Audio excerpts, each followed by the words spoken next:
Hi, I'm Issie Barratt, and I'm the Artistic Director of the National Youth Jazz Collective. Welcome to our hashtag National Youth Jazz Wednesday, the first one since the Easter break. We did actually take 2 weeks off, which is the first time we've ever done that in the history of NYJC. The reason is normally we're on tour for those 2 weeks doing the auditions, but because of the roadmap and needing to wait a little later into May and June before we could go on the road, we had a very good switch round, which was engineered by our amazing program manager, who's going to come and explain what we did. How did we manage to get over the problem of not being able to tour over Easter, Nick? By not being able to tour over Easter, we're now going to be touring over May and June. So we're across the beginning of June, so the half-term holiday that's going to happen then, and we're going to be kind of either side of that in the weekend, so a bit more locally to where we are currently in London, maybe going to Southampton on some weekends and up to Oxford on a couple of others, so it's a bit easier for us to get to at the weekend, but then all the way up to Newcastle and as far down as Exeter in the half-term week itself.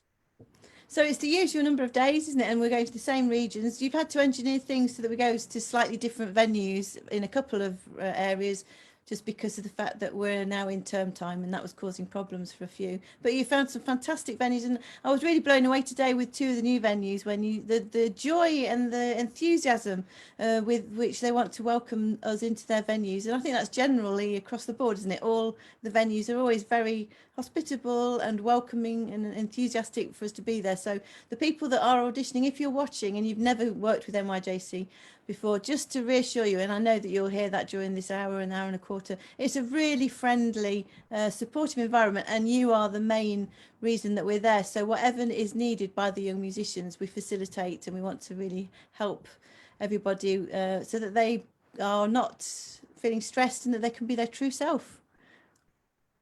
Definitely agree. Yeah, and those venues have been wonderful on the journey to us getting there in really difficult times, to try and nail some new venues down for those that haven't. You know, every new one has been, if they couldn't host us, they found a few others that can help us, and you know, a huge thanks to those that are doing that. But the big news is that Friday is the deadline.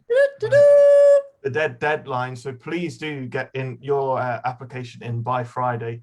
Spread the word. We're so grateful for all those who have already spread the word about the audition tour. Just head to nationalyouthjazz.co.uk/summer-school, and you can find out everything you need to know about what the summer school is and also how to get involved. Just to remind you that the auditions are free, so we take responsibility financially. We don't ask anybody to pay for those. So if anyone watching would like to sponsor one of those and donate, how do you donate and support our work, Nick? So to donate and support our work, please head to nationalyouthjazz.co.uk/donate. And there you'll be invited to make a donation to NYJC's 15th birthday fund, where we're trying to raise £15,000 for 15 years of NYJC. So each audition costs £50. And I think that's quite a nice amount to share, because if somebody feels that they would like to sponsor one of those auditions, and then we get a report from our finance manager and tells us who the wonderful people are that donated, so we can then add you to our donors database, so that then there are things that happen during the year that we can invite you to say thank you for all your support. So without further ado, there are three other very supportive organisations who have come to join us, who specialise in supporting, celebrating, championing, facilitating young musicians, and that's three of the music specialist schools who've come to talk to us about their programs and how can you audition and apply. And I know that this has come from conversations that I've had over the last 10 years, where people have actually not really, who've come to our summer school, haven't been aware of the music schools, and I just thought it'd be really lovely to hear more about them, so that we can encourage more of the youngsters to engage with the fabulous work that they're doing. So can we please welcome to the stage, first of all, from the Manchester area, Les Chisnall, I'll let you explain which school and what you play and who you do. So Les, come to the stage and say hello. Hello, Izzy, and It's thank lovely. you. It's lovely to see you again. It's been too long. It's been a wee while. I've missed So you. yeah, I'm Les Chisnall, and I teach at Cheetham School of Music in Manchester. I've been there for 25 years now, teaching on the jazz course and teaching classical music as well. Um, yeah, jazz at Cheatham's has been going since the early 1990s. So it's been going for quite a while. It was first set up with Steve Berry, the wonderful Steve Berry of Ex Loose Tubes fame. Did some improvisation classes, and the wonderful Dave Hassel, Manchester's drum legend, who taught drums there as well. So they kind of kicked it off, and a big band was set up. And since then, it's kind of gone from strength to strength. Well, we'll hear more about the programme shortly because, like you say, it has gone from strength to strength. And to contextualise that, NYJC is 15 next year. And every year we've done the summer school, we've had quite a few young musicians come from Cheatham's. And so that annual relationship's been lovely to come up and audition. And sometimes we've both been on the panel together, and it's been lovely to see all the young musicians play from Cheatham's and beyond. So I think Manchester's doing pretty well for numbers of auditions this year. Yeah. So we've got a few places left, but yeah, it's a very healthy day. I think we've only got one day that's fully booked, and I'll get Nick to talk about that later on. In the whole of that's totally fully booked, I think that's one of the London dates. But we've got anyone watching? We've got a few slots around the country. So talking of being around the country, let's invite Simon to come and say hello. Come and say hello, Simon Allen. Hi there, Izzy. Hi, everyone. Yeah, nice to see everyone. My name's Simon Allen. I'm head of jazz at the Purcell School, which is in Bushey, a little village just outside Watford, and we're just north of London. We're about 20 minutes on the train into central London. I've been here for 6 years now, and my predecessor, Simon Colum, I think was the kind of first official head of jazz here, and he was here for about 10 or 11 years, and now he happens to be the principal of the BIM Academy in London. Brilliant. So we're here. We're a nice kind of tight, cozy department, and I'll tell you a bit more anyway about what we do. But did you mention what instrument you play? Oh no, so I'm a saxophone player. Yeah. So for both Les and Simon, you can Google and find things online, hear things on YouTube, and I strongly recommend. Because you'll be really blown away and impressed and moved by the creativity of both of them, definitely. And then the next member who's also equally creative and inspirational is Ed from Ed Leaker. Come and join us. Do you like to be called Ed or Edward? Hello, Izzy. I don't mind. It depends if you're my mum or not. That's how that tends to be. In that case, Ed is absolutely fine. So where are you, Ed? So I am down in Wells in Somerset. So I teach at Wells Cathedral School, and it's a really, really beautiful part of the country to be in. I am a saxophone player, like Simon, and I've been teaching at Wells for, goodness, I think about 15 years now, unbelievably.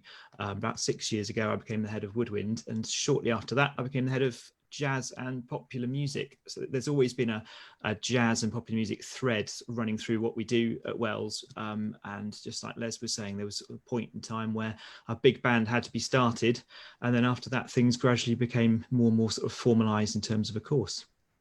And as with when I was saying to Les, the same for Simon and Ed, since we started in 2007, we historically have always had students from Purcell and the Wells as well coming to the summer school. So it's really lovely to bring the three of you together and talk about what, outside of their involvement in NYJC, what is happening actually in the schools, because it's a really thriving scene in all three.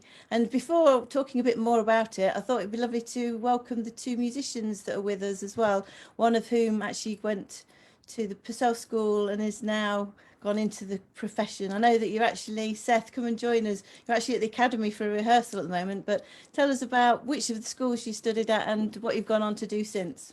Yeah, well, thanks for having us, Izzy. It's really glad to be here. I went to Purcell School under Simon's kind of leadership, and I'm currently in the academy physically and educationally in my 4th year, which is a final year.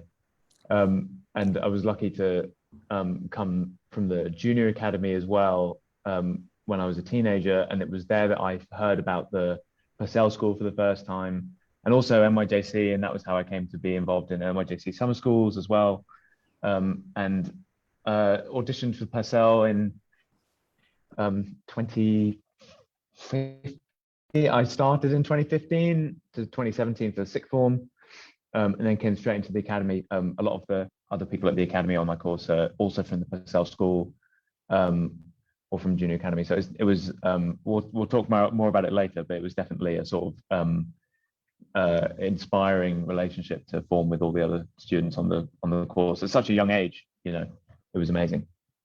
And you've just mentioned the conservatoires, and so the junior conservatoires are coming to talk to us in 2 weeks' time. Amazing. So it's really nice. I was just saying earlier on I was talking to the Julian Joseph Jazz Academy, because they're going to also join us in, I think, 3 weeks' time. So this term, because it's the run up to the summer school, we felt that it would be really good to put in place the conversations that I know the youngsters would really benefit from on the summer school, so that those that haven't worked with us yet and haven't had a chance to watch the video as we stream, that we can also play it back to them as part of the summer school. And you know, when they say, what is a specialist music school, what is a junior conservatoire, and what is the Julian Joseph Jazz Academy, we can redirect them to watch these fabulous videos. So thanks for joining us, Seth. It's really appreciate it, and we will talk at length in a while. We've got Sophie's going to join us as well. So Sophie, come and join us.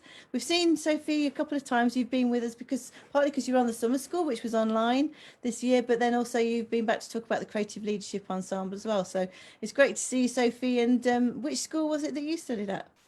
Really nice to see you, Izzy. I was lucky enough to join Chetham's in 2017 when I was in year 9. I'm now in lower 6th, so I've been here 4 years.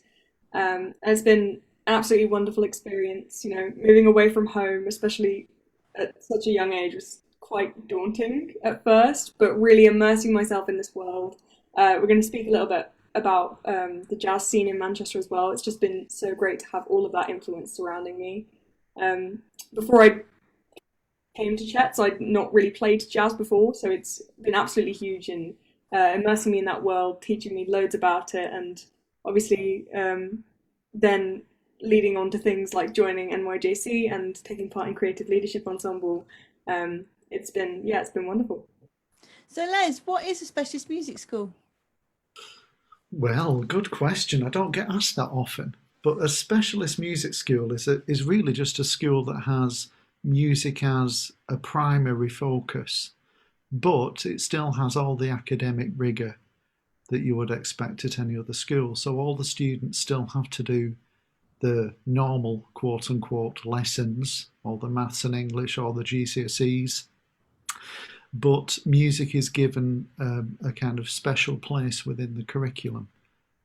So practice times are set and prioritised for the students, and also that the instrumental lessons and ensembles, etc., they're given priority as well. So sometimes it's difficult to balance those things out, and there's always sometimes a little tension between how much you give of one academically or the music side, but overall it works out pretty well.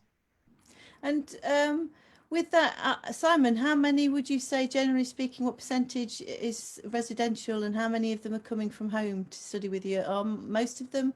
We're a day school as well as a boarding school. I think most people end up, particularly in the sixth form, but towards the final years, GCSE and sixth form, they do find that it's easier and more convenient to board because of the extensive activities that go on into the evenings. And then I think, as Seth would probably say, you've also got this kind of social circle based around the music. So once the staff have left, then the students often carry on and jamming into the night until they're told to go to bed. So I think what would you say, Seth? I would say it's probably 80% boarding and 20% day. And it's not necessarily geographical, like the people that live only kind of half an hour away might still come on board. Okay. Just because it's such a kind of, it's not just a 9 till 3 type environment. And would you say that's similar, Les and Sophie, for Chet's? Yeah. I mean, the students are pretty busy up till 10:30 at night with kind of ensembles and doing their own thing, getting together and jamming. And at the weekends, for those that board, they'll be involved in a lot of their own musical activities. We try to encourage as much as we possibly can as staff, students organising their own activities. We don't want to just programme absolutely everything and encourage them to do their own thing. And ratio-wise for sort of those that are residential and those that are day school? I would say it's a pretty similar figure, actually. And probably like Purcell, it's not just the ones who live locally that come and are day students. Very often they will board as well. And Ed, I'm interested by it being a cathedral school. So what is that cathedralness? How does that influence the sort of whole essence of the school? Or does it? Is it?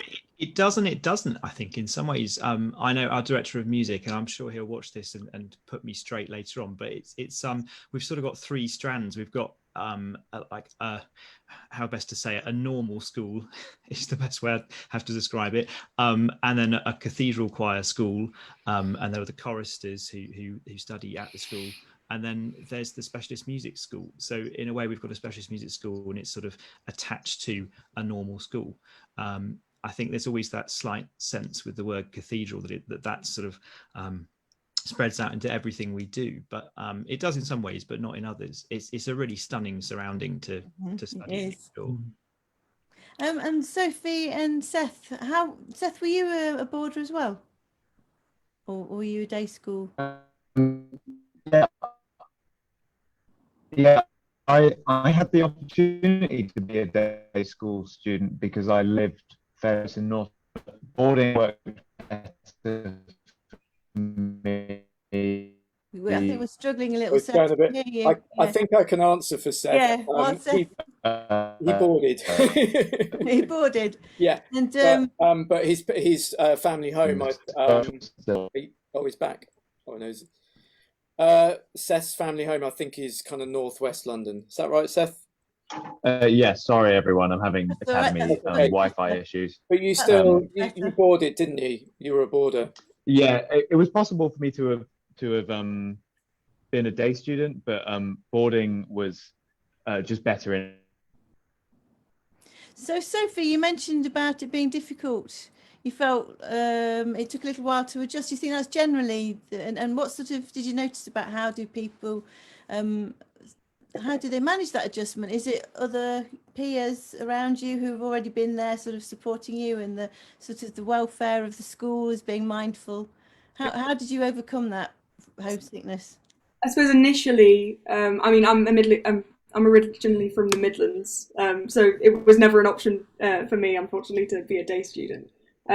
But for me, the main thing was there were quite a lot of stereotypes going to, when you hear the words boarding school, you think of, everyone's going to be sort of one thing. And I couldn't be more wrong when it comes to Chet's. Definitely a big part of sort of feeling comfortable here and adjusting to being here is the fact that you're just thrown straight into it and you're immersed by this music all the time, that you want to get as much of it as possible.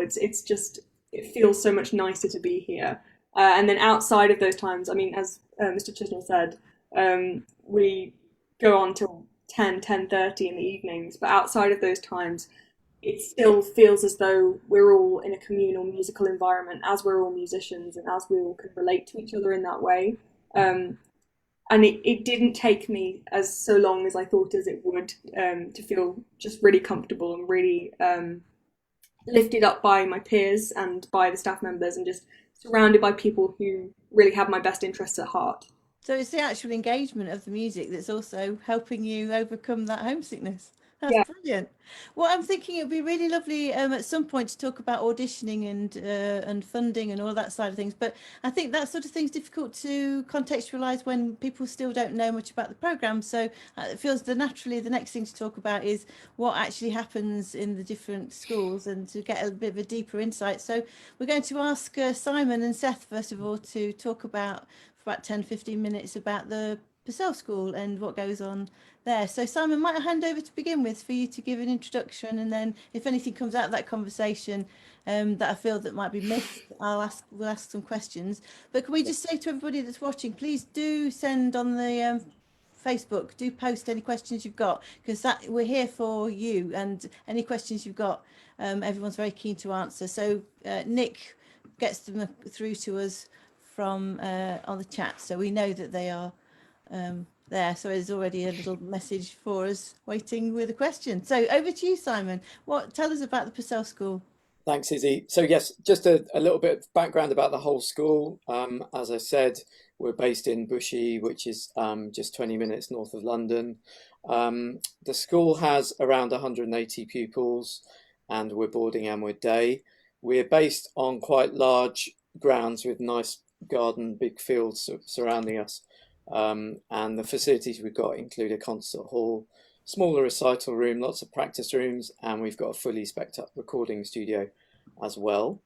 In terms of applications, we take in applications from students entering into anything from year 6 up to year 10 for GCSE, and then we take in at year 12 for A level. And what we look for at audition essentially is the same across the whole board, which is passion for music, aptitude for improvising, good instrumental facility, and of course as that goes higher up into the years, like into sixth form entry, I'd expect some more specific things like good repertoire knowledge, good standard repertoire knowledge, perhaps a little bit of composition and arranging going on as well by that point. So as Les said, we're basically the same. We're a secondary school, but we specialise in music. But we also offer the kind of subjects you would expect to study at GCSE and A level as well. Okay, so I was thinking that the people that are watching this will probably be thinking, if they're interested in applying to one of our schools, is am I good enough? Am I the right kind of standard? Am I into the right sort of things? So I thought the best thing to do actually would play just a few tiny clips of some of our current students. This is ably benefited by the fact that we were all on lockdown last year. So instead of doing ensemble rehearsals, we did a lot of these multi-screen, multi-track recordings. So I'm just going to share the screen if that's okay. And first I'm going to play you, this is our junior jazz group. These students are between year 8 and year 10. I think there might be a year 11 in there, but as well, but this is just a little quick bit of this. Hopefully you're seeing and hearing this.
Okay, so that's our, hopefully that professional fade also came into play there. That's our junior group, and I'll just play you a tiny bit of our sixth form jazz. Before you play the next video, you know, the junior group, so roughly how long would they have been working with you? Sort of how many years roughly have they been working with you, and how often are they, that ensemble, for example, if you were playing together regularly, how often would that be meeting with you to play? So we rehearse once a week with that band. I'll explain in a minute the kind of provision for one-to-one lessons and ensembles. But with that group, some of those students were brand new as we went into lockdown again. So with that, it was kind of like an online rehearsal sort of scenario, as it were. and everyone kind of wow. worked on their own. Yeah, they did really well. Good. There's They did really lovely well. spirit. Each very individual and very, you know, you can tell the different musical personalities of each, and yet there's a real coherent ensemble Yeah. sound as well. Really lovely. Will you Well, say to them that we really enjoyed watching it? oh, 'Cause thank it's you. brilliant. And particularly with the drummers, actually, I was expecting to have to kind of share, you know, have one chorus with one drummer and one with the other, but they were so in with each other. I just kept them both on. Yeah, very peppy as well. Very lovely. Brilliant. Yeah, great. And okay, so this next clip is our sixth form group, and this is from last year. So some of them have gone on to. We've got the bass player and one of the trumpet players is now in their first year at Royal Academy. So here's a little bit of this.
There we go.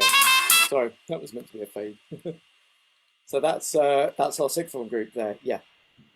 Nice to see some faces that we recognise, and again, lovely individual players. What's really great about that particular group, because of knowing some of them, is just in the space of when we last saw them and now hearing them again, it's constantly breathtaking how much they've progressed. The rate of the trombonist technique, you know, you think, wow, look how much you've really got that fluency together since we last saw you, and we saw you not very long ago. It's brilliant. Yeah, the rate of improvements is fantastic with them all, and they're also kind of passionate about it.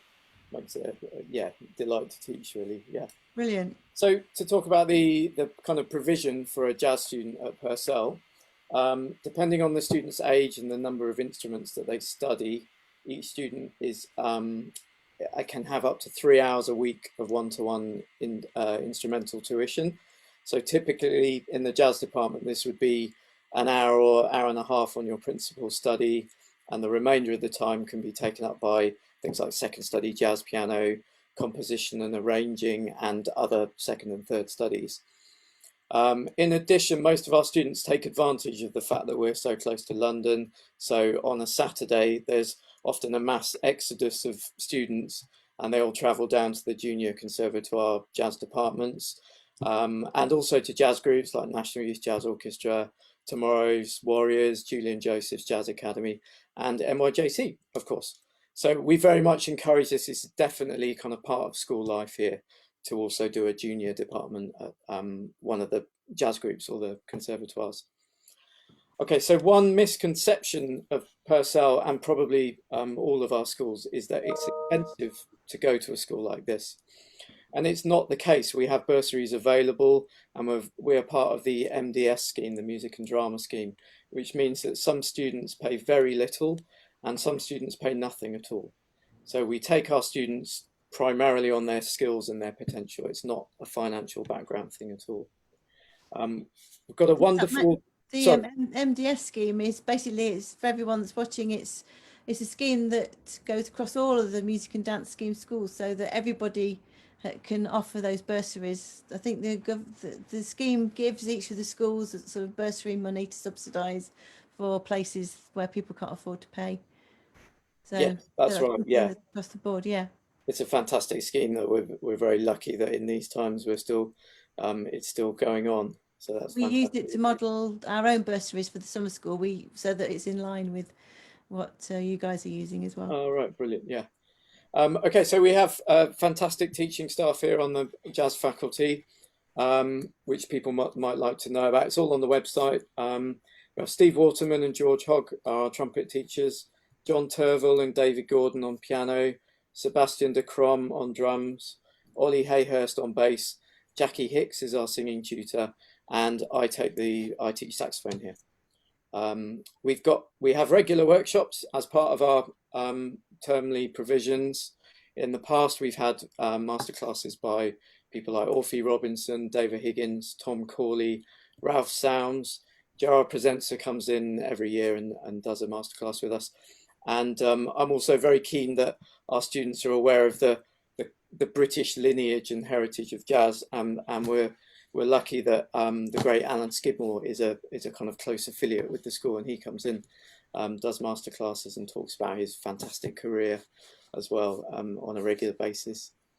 Okay, so alongside the one-to-one tuition, we have our ensemble projects. Every week, everybody is included in a small ensemble and the big band, and we've recently started a soul band as well. And we have jam sessions, kind of supervised jam sessions to get particularly the younger ones learning repertoire in a more sort of relaxed environment. With our ensembles, each term we study the music of a guest jazz musician, and then in the concert we'll invite that jazz musician to come along and play with the students.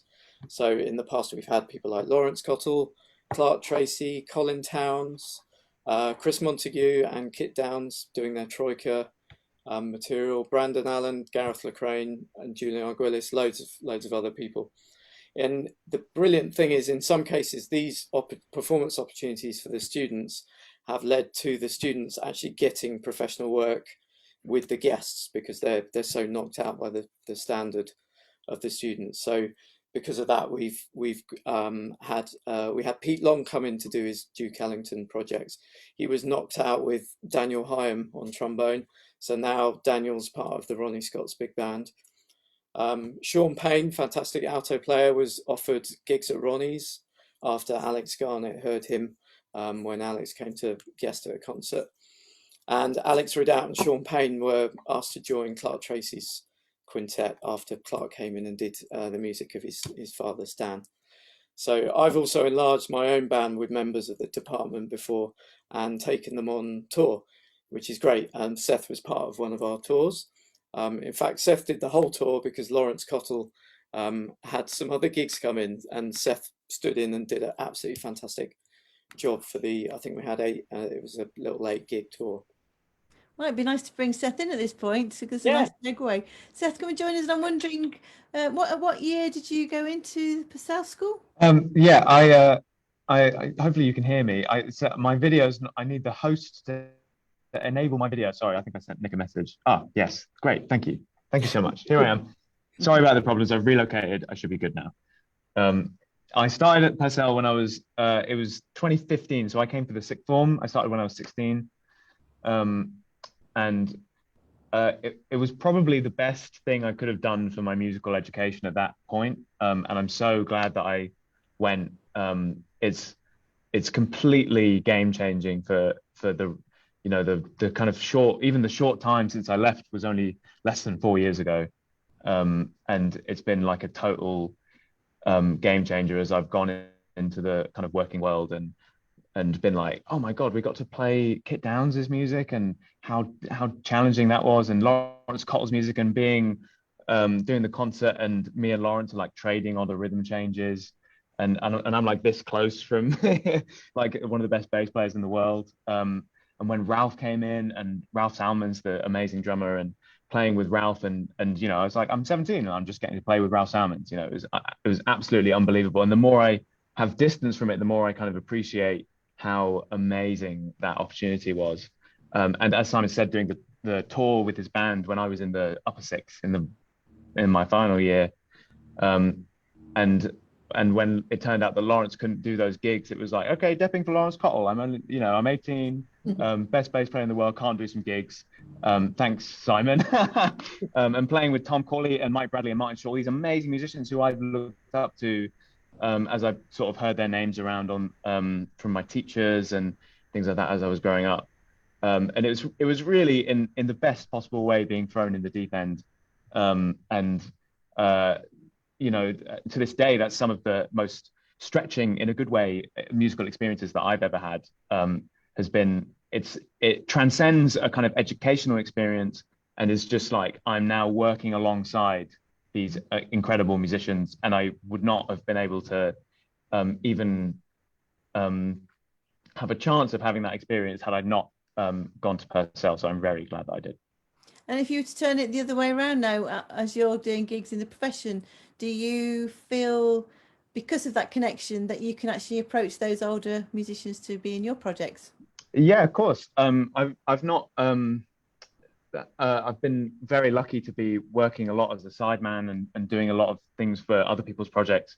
But where, you know, I doing those gigs with Tom Corley, for example, with Simon, and then coming into the academy, and Tom Corley's my teacher. You know, teaches oral and transcription at the academy. And I've bumped into Mike Bradley, who was playing drums a few times around the scene. And Kit Downs, of course, and Chris Montague, and there was, you know, there's a chance to bump into all these people around Purcell, and there's definitely, starting that relationship early. I've definitely felt like I learned so much from them so early on, and I'm very grateful to call them my friends now. And as I'm graduating next year, that's the sort of thing that you really can't have too little of, is people that you know that have supported you in the past, and you know that you can trust them and talk to them. And yeah, if I had a project, it's like I would feel comfortable asking any of these people to be involved, or offer their advice, or offer their playing to any of these things. So yeah, I definitely think that was forming those relationships was a big part of the process at Purcell.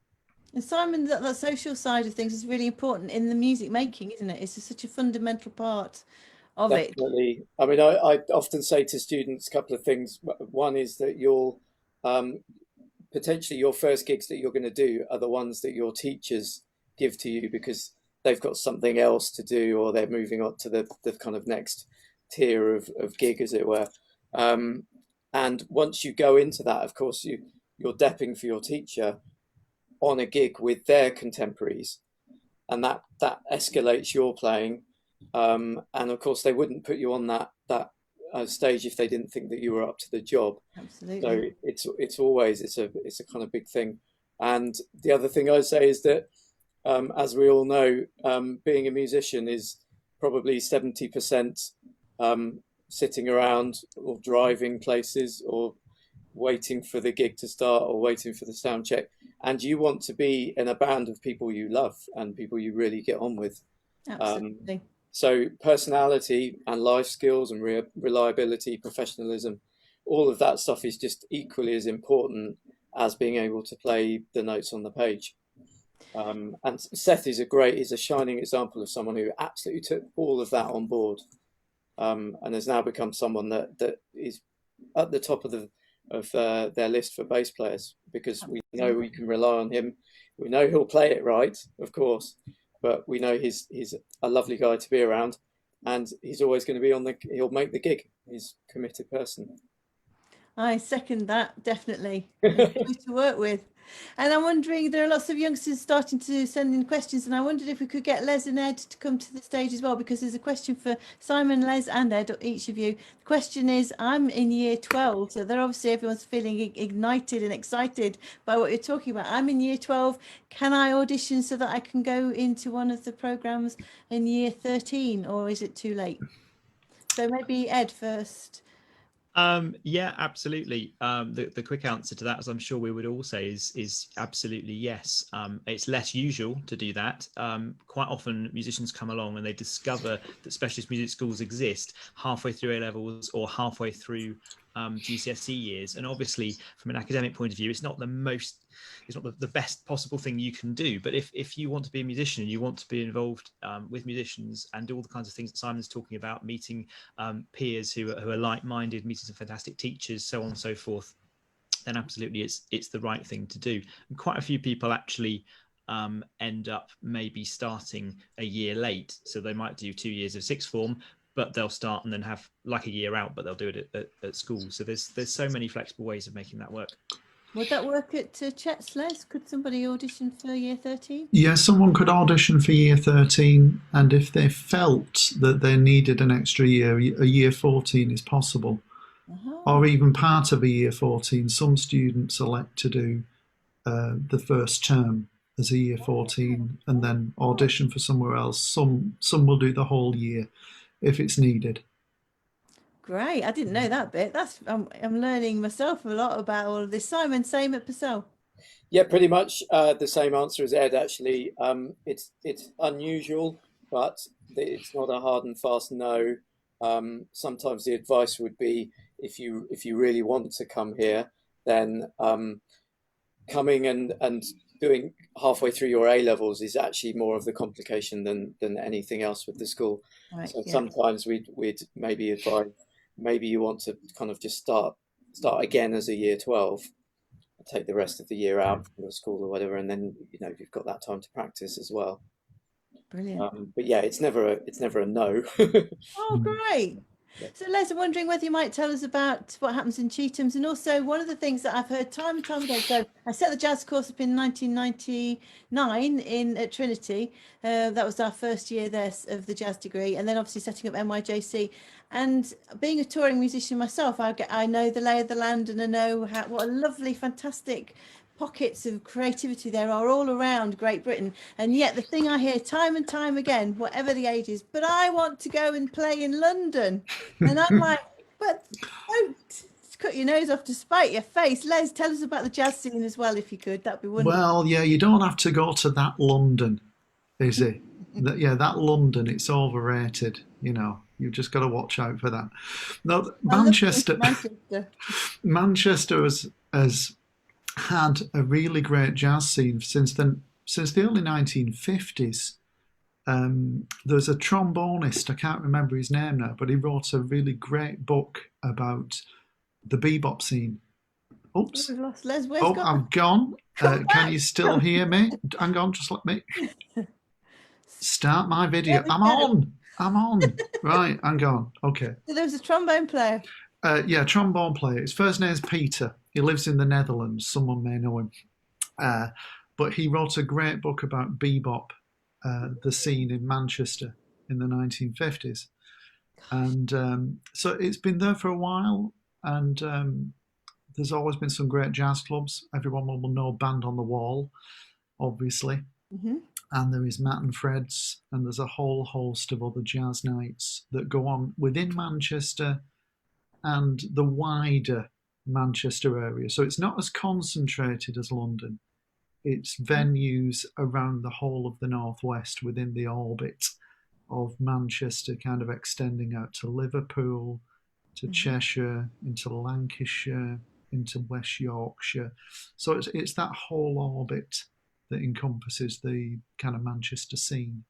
And quite a few nice jazz festivals, like the Marsden's Jazz Festival and Marsden and the Manchester Jazz Festival itself, which is now in its 20-something year.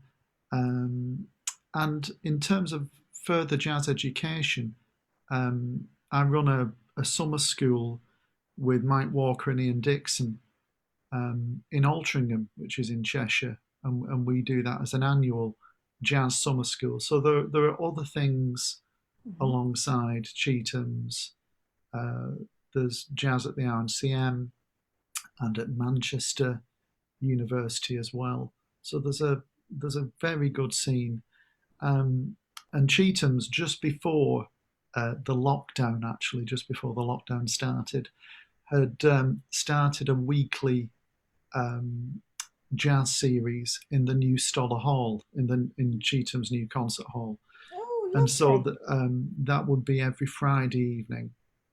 And one of the first ones was going to be the Printmakers with Norma and Nikki, but that got cancelled, and they would have done a masterclass as well. So the idea is that with those visiting bands and artists, that they would then do masterclasses for the students. So it's combining that with the educational element. Fantastic. Nikki and Imogen sang a piece on one of our Zoom Wow. And that was beautiful. And Nikki's been talking, about what she's been doing. So, and as a regular member, like yourself, regular connection with the summer school as well as the regional work as well. So, and everybody that's watching, if you haven't come across Les, or you haven't come across Ian Dixon, or you haven't come across Mike Walker, I really go and find out, because 3 of my most favourite musicians, and I know that Thank you. Ed and Simon will say the same. Really magical, beautiful, exciting, moving musicians, and not moving as in physically when you play, moving as in emotionally moving. Yeah. But really, it's a very profound experience being in the audience, and hearing you live as well is absolutely wonderful. Well, I mean, as you said, is it because Cheatham's is in Manchester? Maybe it isn't as well known as some of the other institutions, and some of the musicians aren't as well known, but they are world class. I mean, people like Ian Dixon and Mike Walker and Steve Berry and Richard Isles, Stuart McCallum, phenomenal talent. It really is. But and luckily for us, they've kind of stayed. They've stayed within the Northwest. And all of you have got very diverse portfolios of things you do. So, Ian's 1 minute is touring with pop groups, and then the next minute he's playing in a jazz project, and you two might be featured soloists in a big orchestral piece that Mike's written. So this is lovely. Was it Rope? It Ropes, yeah. Yeah, fantastic. Yeah, and that was recorded 2-3 years ago as well, with the same orchestra, same musicians. Yeah. Great. So that got recorded, because I heard the recording of the gig, but that's fantastic that you got an album now of that, captured that wonderful music. So what would happen if I was to come, I know I'm too old, I'm way beyond year 13, but if I were to be a student, what sort of things would I be doing during my week? We could squeeze you in, Izzy. It's all right. We'll get you. Oh my God, that'd be heaven to be buried away from playing. Yeah, so with audition, similar to what Simon was saying, really we're looking for potential and just that musical instinct and just that love for music, really. Especially with jazz, it's very rare that people have studied it at a very early age. And usually at Cheatham's, we kind of drag the musicians into our orbit. So they may come initially as a classical violinist or a singer or a classical pianist, but then we kind of snare them in and we reel them into the kind of jazz department.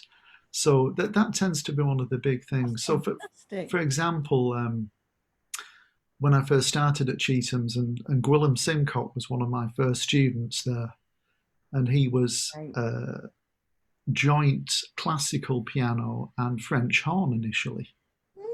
That was his thing, and then gradually he kind of came more and more into the jazz orbit. But he still kept the classical piano side of things going, and it's normal for most of the students to have joint studies, so they will keep going with their classical music studies as well as their jazz studies. Occasionally, some students come to school and they just audition to do jazz. That is their main focus. So what's the youngest that somebody's come with that main focus, would you say?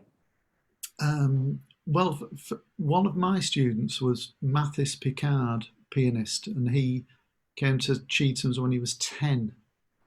And he'd already made that decision. And he'd already made his mind up that it was going to be jazz for him. He still had classical piano as a second study. Yeah. As well, but jazz was his primary focus. But I'd say that's unusual. It tends to be a little bit older, maybe 13, 14, that students have kind of made that connection, that they want to do that as the primary focus.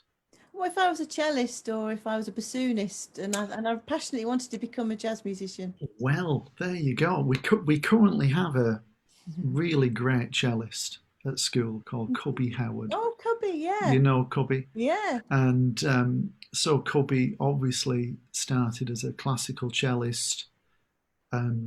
He does jazz piano with me. He's a very good jazz pianist, actually. He could, and I've said this to him, he could have gone to college and auditioned on piano and got in. Wow. He's very good on piano.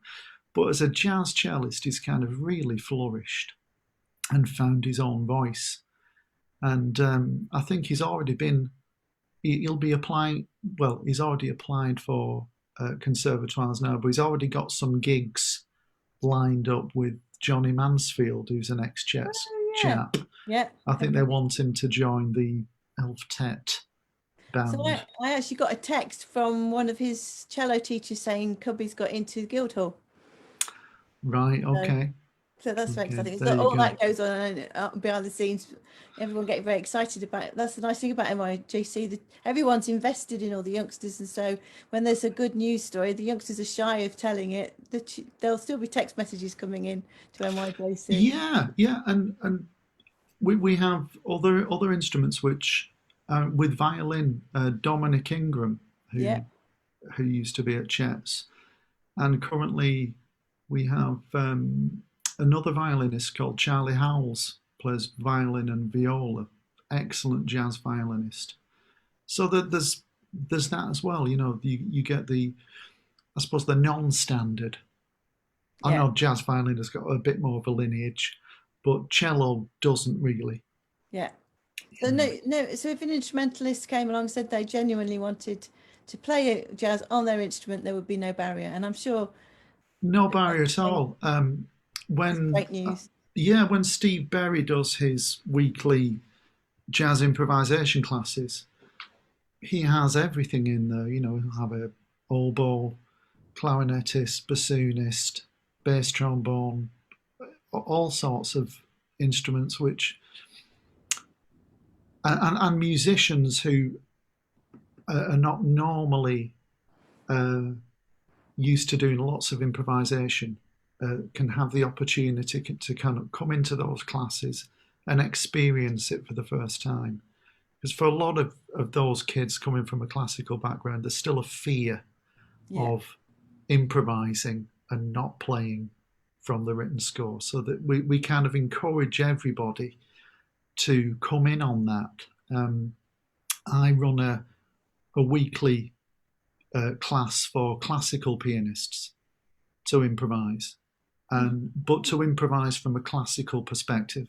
Mm-hmm. So improvising using figured bass, using Chopin, Bach. So we try to infiltrate the whole school with improvising. Really. Good. Excellent. Yeah. And like you say, across all the different genres as well. Yeah. Great. And I'm guessing that Simon and Ed, maybe a thumbs up to any instrument could take up jazz. Yeah. Absolutely. Yeah, absolutely. Yeah, we've got a couple of violinists actually right now who are doing really, really well, fantastically actually. Yeah. Yes, we've got a year 8 violinist and vocalist. And she plays piano great as well. So yeah, just transferring the skills. I mean, I think we all know really it doesn't matter what instrument you play, it's about how you improvise, what language you're using, etc. So yeah. One of the things that we talk when we do our CPD, it is one of the things that we talk about a lot, because there is a little bit of a filter goes on. People presume that you have to play. So, for example, if a grade 3 trombonist and a grade 3 viola player were walking down the corridor, there are some environments where the trombonist would be told to carry on to the jazz room, but the viola player will be turned away because you don't play jazz on a viola. There is still a little bit of that going on outside across the sector, but collectively, I think the way that we're all sort of sharing and the advocacy that we're doing, I think slowly people are realising that's not. I think actually what might be relevant is the work that we need to do to talk to classical teachers about the fact that being involved in jazz isn't any form of kind of like lesser. You just do that because you make it up and it's easy, and particularly that technique doesn't matter, and intonation and tuning don't matter, and things like that. And then I think we can be a lot more inclusive, and be more involved. And following and putting that together with what Les was talking about, looking for different stimuli, so it's not always looking for a jazz standard, even for the initial environment that they're improvising in, but just sort of rolling it. It's just musicianship. Nick Smart said that once when we did a day in Norwich, as he was getting into his car walking, he just said, actually, what we've all been doing isn't jazz, it's been musicianship, for today. Well, I was impressed with Simon's videos of the of the students. They're really lovely, really beautiful playing. I didn't have any videos prepared, but if anyone wants to go to the Cheatham's website, they will see some lockdown videos that we did in the jazz department. Some very free improv. You'll see me. You'll actually see me kind of blowing onto a pair of scissors and throwing Ventolin inhalers around and things like that. So it gets a bit out there. So it doesn't have to be standard, just plain Autumn Leaves. Oh, yeah. So, Sophie, what do you make of all this chaos that we're now causing? How did it? Is anything that you'd like to share about Cheatham's? Anything else that you'd like to share about your experience of studying there? No, it's absolutely everything that's just been said and 100 times more. It's so supportive, so versatile. It's all about just the collective communication and expression, whether that's in our sort of social networks and support that we're getting, or on our instruments in ensembles, solo playing, all that kind of stuff. The last thing that you'll find, from my point of view at Chet's, is any kind of barrier. There's nothing there to stop you, instrument-wise, when it comes to playing jazz, or if you want to do something and you go to a teacher and you say, I've been thinking about, I've not ever heard of someone who's done this in this style before on this instrument, or you want to, be the first to do that. Absolutely, that's completely encouraged. That's would be amazing. So. I should imagine that not just encouraged, but also, there will be facilitation, that there will be where if you needed some help with something, that you've got the experts around you, and everyone's so giving and supportive. So it's very bespoke, isn't it, according to the interests of the youngsters themselves? Very much so, yeah. I suppose we spoke a little bit about how the things that we are going to be doing going forwards, these are the people we're going to be working with, our peers. So the main thing that sort of struck me from being here is, obviously, these are the people I'm going to be working with, and what lovely people they are. It's an environment where we can all get to know each other and move forward together. There's no kind of sort of competitive nature. There's naturally, starting out in jazz, if you've not done the improv before, certainly I had so much fear. There's a lot of stigma of kind of, well, just make it up, just go. And that's very personal then. It feels very sort of, I'm very open to a listener. So it's having that support network, sort of like that net underneath from everyone surrounding you. It's a wonderful thing. Beautiful way of explaining it and describing it. That's really great, because it is, as soon as someone says take a solo, it is personal.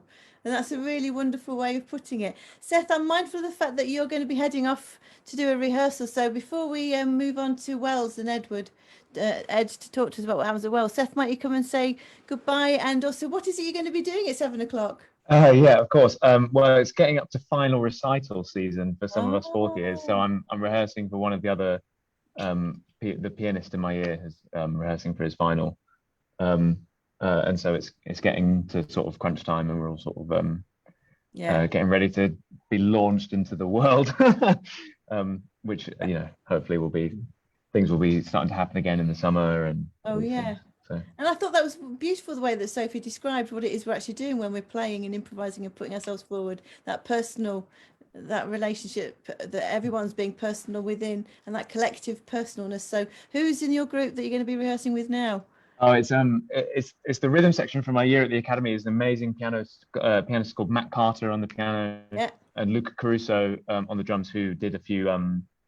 Was at Junior Academy with me for a few years, and we've known each other for a very long time. And they're sort of my friends from of many years.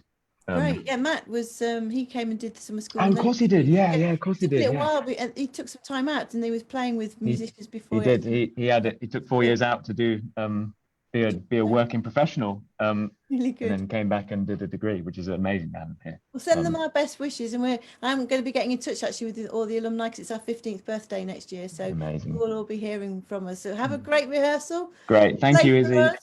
Thank you, Simon. Thank you, everyone. Take care. Thanks very much. I'll see you all later. All the best.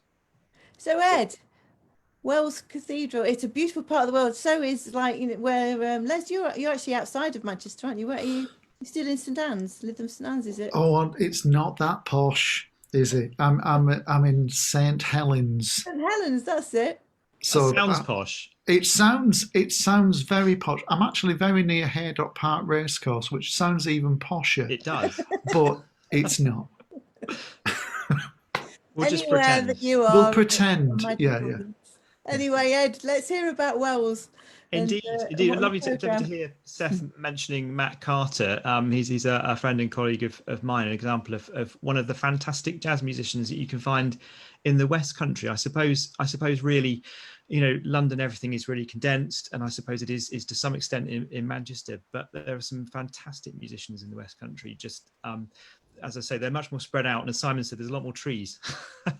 So I'm thinking about the kinds of things that people might want to know about the specialist music schools that haven't been mentioned already. I think probably, the three schools have very different characters, but there's so many similarities as well. One of the things is that kind of sense of barrier that I think comes up all of the time, that people think, well, I can't apply to that school because it's too expensive, it's sort of been mentioned. And of course, exactly as Simon said, there's the music and dance scheme, which we're all part of, which can indeed mean that depending on financial circumstances, it could mean that you could attend the school for absolutely free, absolutely nothing, which is fantastic. It is a really, really wonderful scheme.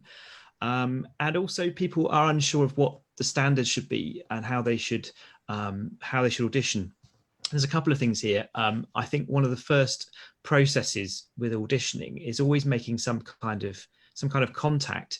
So I would say if you even think that you are remotely interested in attending a specialist music school, then you should get in contact with one of us and have a chat about it, or in fact get in touch with all three of us and have a chat about it, because as I say, the schools are very different and you might find one thing appeals to you more than the other thing does. So quite often we have a situation where we have what used to be called a pre-audition, which it sounds really formal, but actually I think we stopped calling it that because it's just a chance to come along, meet some people, meet some students, have a chat with the staff, have a little play to us and talk about where you are and what you might need to prepare for an audition. Really good example. I was thinking of there is a sort of set audition structure, which is coming from the sort of classical tradition. It's you prepare two contrasting pieces and you do oral tests and you have an interview, which again sounds really formal. I think from a jazz context, it's slightly less formal because people tend to come from different backgrounds. So really good example that just sprang into my mind just now was young Luke, who's also with NYJC right now. And I don't think he would mind if he's watching me talking about him. He'd probably be deeply embarrassed, but he's a fantastic kit player. And when he came to us, he basically could hardly read music at all. I don't know if he won't like me saying that, but his reading was really, really poor. And he was coming into the percussion department and the jazz department, and the percussion department at Wells is I think that we still call it the largest percussion department in the country. I think we can still say that. It was one of those situations where he was completely different background to any other percussionist. Most people coming in would be able to play kit, but they'd also play orchestral percussion. He didn't do any of that stuff. Well, all of that stuff is teachable. So what we did is he said, I can't audition. What am I going to do? So we said, okay, fine. We're going to have a panel as we normally would. But what we're going to do is actually put you through your paces in a different kind of way. So we got him to play with some other musicians, and we played him some recordings and asked him to play along with the recordings in different ways and to talk about the sorts of things he does. And it's that real passion about the music and demonstrating that you really do love the music. I think that's absolutely key. I think it's so easy to come in with a sort of set of answers, and I'm sure we've probably all seen this. We've all done auditions where people come in and they've got the sort of scripted answers that they've thought about. Doesn't mean to say that they're not brilliant musicians, but then you get those people who come in and they talk with such passion and enthusiasm. You think you cannot make this up. This is real, and it's those people that are really kind of exciting. So I suppose it's such a cliche thing to say, but auditioning is about being yourself, and I think you just got to put it out there. If you think that you might like to have a go, as I say, give one of us a call and play to us. Easy to do these days on Zoom. Even it's not the same, but it's just so quick to sort out. If you're a young people who's thinking, I'd really be interested in checking out the specialist music schools, then if we finish in half an hour, then in an hour you could have had a little session with each one of us and have some idea. I'm not guaranteeing that, by the way. We've all got homes to go to, but you know, the world's getting smaller in the way that we're working. So I think that's something to bear in mind. I mean, looking at the provision that we have at Wells, it's very similar to what the other guys are doing at their respective schools. So we have 2 hours lessons on your principal study. We sometimes adapt that depending on what your interests are, and then you'd also have time on a second study as well. So as a jazz player, we might say, let's divide that up, and you have an hour and a half on, say, saxophone, and then 30 minutes on piano, and then maybe an extra 45-minute lesson where it would just be focusing in on improvisation. But that can be sort of tailored to the individual.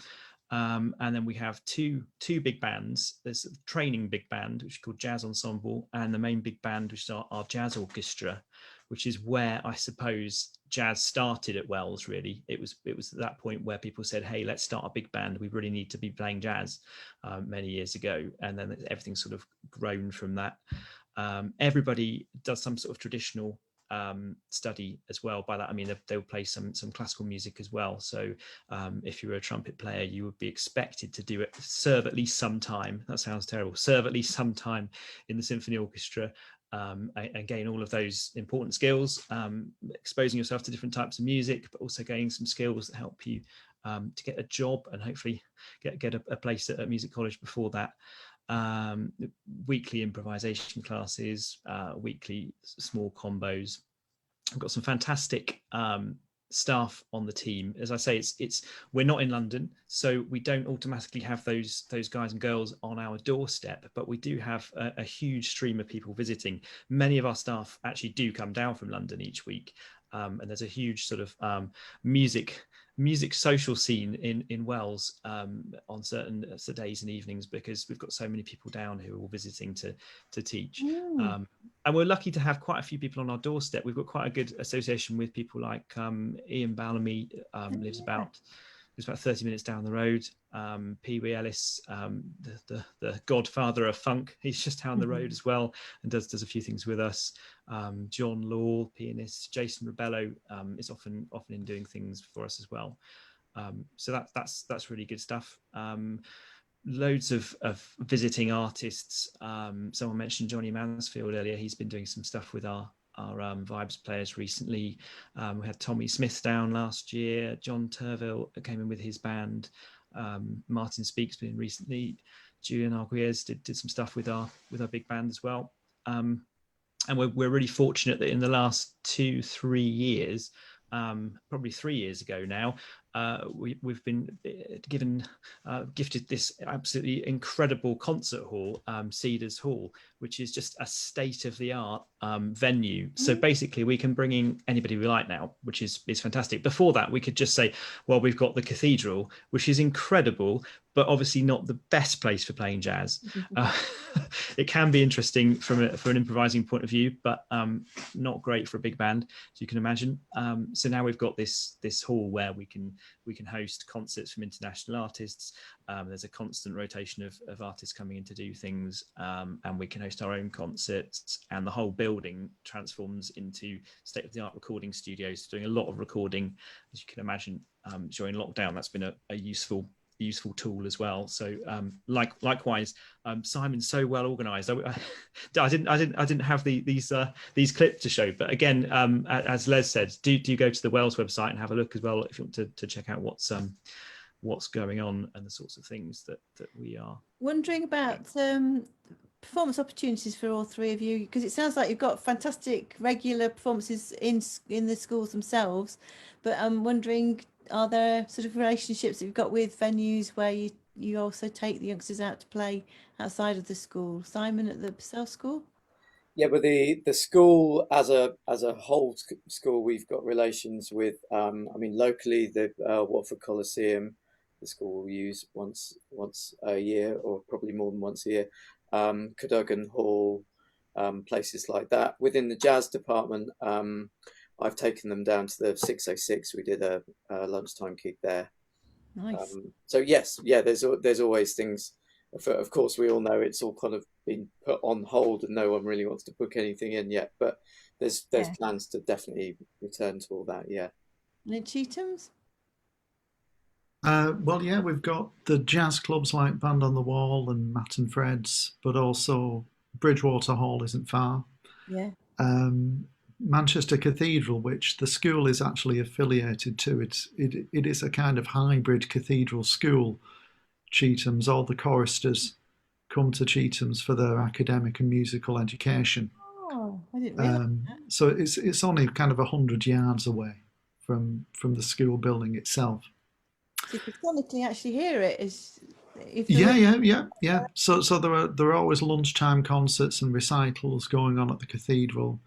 We've got the new Stoller Hall, which is a kind of state-of-the-art, brand spanking new concert hall with recording facilities, which is marvellous. So we use that a lot. The school puts on daily lunchtime recitals, so which the students can avail themselves of.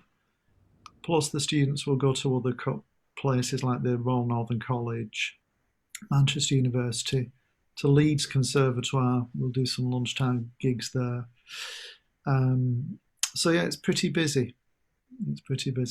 Sounds amazing. Yeah. I'm wondering, there's a question that's come in from one of the viewers, and I wondered if Sophie might answer this question which has come in. And I think the three of you, Les and Simon and Ed, have touched on it in the things we've talked about, but I think we should grasp this nettle and ask this question. Is it competitive being at the high level of school, playing in ensembles, etc.? Over to you, Sophie. Yeah, so there is naturally a level of sort of self comparison. I wouldn't say so much competitive nature, but comparison, sure, with other people. On that front, though, it's really important to remember the previous head of Cheetham's, Alan Jones, who left last year, had a really good saying, which was, don't compare your chapter 1 with someone else's chapter 20. And he mentioned that a lot in my early years here, and it's really stuck with me. And I think that's really the essence of how things work here, because we're all, working together to achieve a common goal, which is to feel that we're able to express ourselves fully as people, as musicians, as working professionals, and to get to that point together. It's totally about teamwork and about camaraderie. So whilst there is that, obviously there's that comparison, but it's all in the nature of improving together. And if anyone was to witness within the environment a youngster who might exude a little bit of competitiveness, often it is because they themselves are feeling a little bit unsure of themselves. There's always a sort of, but how is that managed, Les and Simon and Ed? What happens if somebody's just getting in the way a little bit with their competitive attitude? Well, it's as part of the kind of improvisation classes that are done at Cheetham's on a weekly basis, or with the big bands. We have 3 big bands now currently at Cheetham's. We have one for the seniors for the upper school, 16 to 18, then 14 to 16, and then one for the wee ones. We've got a little band for the younger ones. So it's great. So as part of that kind of tuition, as the guys have said already, we're trying to get over that idea of being, because jazz is a kind of together music. It's a social music, and we all want to be with people who are nice people, who get on, and who are there for the music and are there to encourage one another. So we're always trying to get that ethos, that ethic across. So I think most people get that, and if occasionally you get the odd one who gets a little bit overexcited, a little bit boisterous, they soon get that message from their colleagues. Nick, might you come and join us as we wrap up? And you might remind me who actually told us this story, because it might be someone that told us while you were around at the conversation. Maria Schneider was asked for some advice. And, what advice would you give to a young professional jazz musician? And she just gave one answer: be nice. That's great. That's not all gonna it is. work. It's just not going to work. The nature of the music. So I've got goosebumps. So I want to say, first of all, on behalf of NYJC and everyone that's watching, you can see why I enjoy what I do so much, because I'm surrounded by such wonderful colleagues and friends. And even though we're in this little box, I think next time we see each other, we might even have to carry little boxes round with us. But I feel like we've been in the room together and we've had a really wonderful conversation. It's been fantastic. So before we wrap up, Nick, might you tell everybody, and then we'll say goodbye individually to everyone. How does everybody continue to follow what NYJC does? How do they hear about what we're up to? So to keep up to date with all things NYJC, please head to nationalyouthjazz.co.uk/sign up, and there you'll be signed up for our bi-monthly newsletter that goes out every 2 months, of course. And you'll also hear about the alerts through our weekly social updates, which is sent out, and that's who's going to be joining us every Wednesday for #NationalYouthJazz Wednesday. And who is going to be joining us next week? Next week is going to be, it's Alex Clark and Ralph Porritt, I believe. It is. And Finally. they're going to be joining us next Wednesday at 6 o'clock. And we've got a very nice conversation going on, which you guys will also think, oh, wow, that's great, is that Ribble Valley is coming to join us as well, because they then asked us to be part of their festival 3 days later to sort of lead a workshop. And so Ralph and Alex will be doing that. So there's this lovely little exchange going on there. Anything else you want to add, Nick, before we sign off? And just remember, Friday is the deadline for this year's 2020's summer school. So head to nationalyouthjazz.co.uk/summer-school to find out all things about the summer school and get the application in before Friday, because that is when things will have to close. And when there's one place where it's full. Yes, there's actually 2 places now, both London. 2 out of the 4 London dates are now completely full. So it does say on the website. So if you're trying to book a slot, if it goes full while we're not in the office or whatever, it will just come up on the booking form that there are no slots available to book. And if that does happen, please try and find another date or send us an email and we can sort that out when we're back in the office on Monday.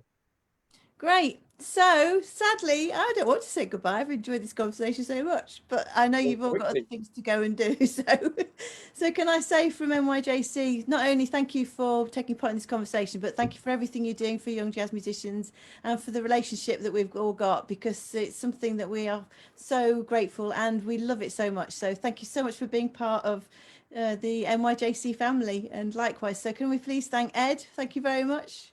Lovely to see you. Thank you very much. Thanks, Izzy. Thanks for having us. Simon, thank you so much. Thank you. Great to see you. Thanks for letting us have this opportunity. It's been great. Thank you so much. Thank you very much, everyone.